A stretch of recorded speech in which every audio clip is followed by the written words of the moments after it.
Hello everybody, welcome back to Evoke with Excel. Thank you so much for tuning in to week 3 where we're covering the nervous system, specifically the parasympathetic part of our nervous system. So last week we dove back into the sympathetic nervous system, also known as our red zone. And this week we're going to be diving into the opposite of that, which is also known as our green zone, the parasympathetic nervous system. One part that we haven't touched up upon is that both of these are severely influenced by our amygdala response. And our amygdala literally is the place in our brain where we experience fear.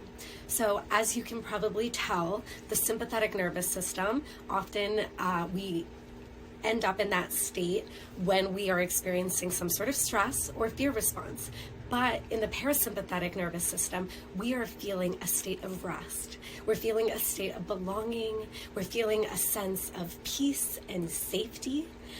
All of these factors that help our body calm down and operate from a space of restoration and rebalance, which means the parasympathetic nervous system and being in that state is highly, highly important for digestion and a general sense of well-being.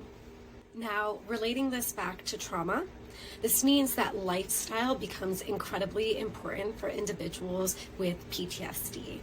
That means instilling mindfulness activities and different self-care routines that can help us feel comfortable engaging with our sense of well-being, which it is important to note can be very opposite of how our typical trauma response wants us to feel. Generally, individuals who have had traumatic life experiences, specifically in childhood, whether this have been from having an overcritical parent, an absence of a parent, or a form of abuse, this can actually make individuals feel that they are unworthy of self-care. And that feeling of unworthiness can follow us and motivate our life decisions, meaning that we are actually making actionable steps to reignite or validate this sense of unworthiness, which can lean into learned helplessness later in life, which is all completely normal.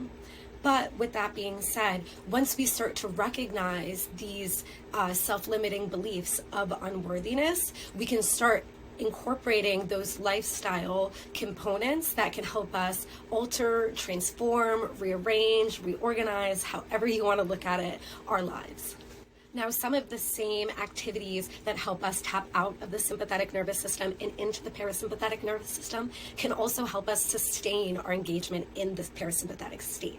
So those activities are like mindfulness, breathing. Recently, I've been incorporating a gratitude routine, which has been fundamental in just like waking up and finding a little bit of positivity before I even step foot into the day. So one suggestion that I might have is connecting an experience to feeling gratitude. So for me, what's been working is I told myself every time I see or hear a wild animal, I'm going to remind myself about the beauty of the universe. And, I set that vision.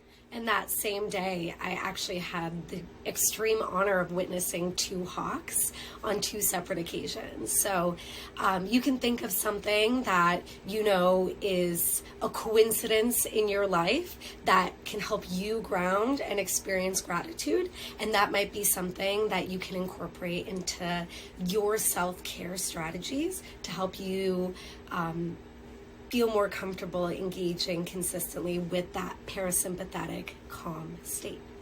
Outside of this, another way to sustain your involvement in the parasympathetic state is sometimes incorporating some boundaries. These boundaries can be boundaries with our time, they can be boundaries with our relationships.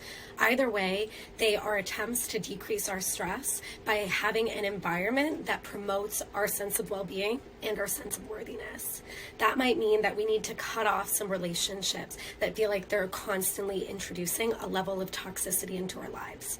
We have to cut down those actions, those food choices that make us feel maybe good in the moment or a sense of familiarity in the moment because they are reminiscent to the discomfort that we are very used to given our PTSD past. Although in terms of our well-being and our ability to experience rest and belonging, they tend to be more detrimental in the long run. Add an element of organization and routine to your week that helps you plan ahead to set aside self-care times, or what I like to call little dates with myself, where, I'll do a skin routine, I will take a meditative walk with Kaya, but I make these attempts to honor that meditative, relaxing, worthy part of myself in order to feel comfortable in that parasympathetic state. Finally, knowing when to take breaks. This can also have a lot to do with your caffeine intake. Oftentimes, an overconsumption of caffeine means that we're operating outside of our regular stress responses and in fact pushing them more. So when we ingest too much caffeine, we won't take those breaks. We won't take a step away from our computer. We won't take a minute to breathe throughout our day. These little things that we do to sustain our energy and our ultradian rhythms, we do need to be in that parasympathetic state to listen to that, because again, it's where we learn to rest. And if we're not giving our body time to rest, we're not taking breaks.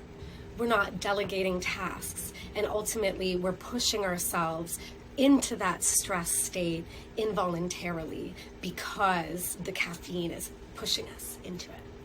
That's not to say that caffeine can't be incredibly amazing, specifically for athletic performance or just having a boost of energy, but mediating your caffeine consumption is fundamental in regulating your parasympathetic state and also sleep and so many other things.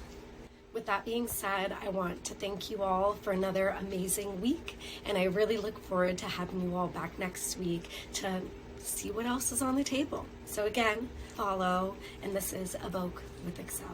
Take care.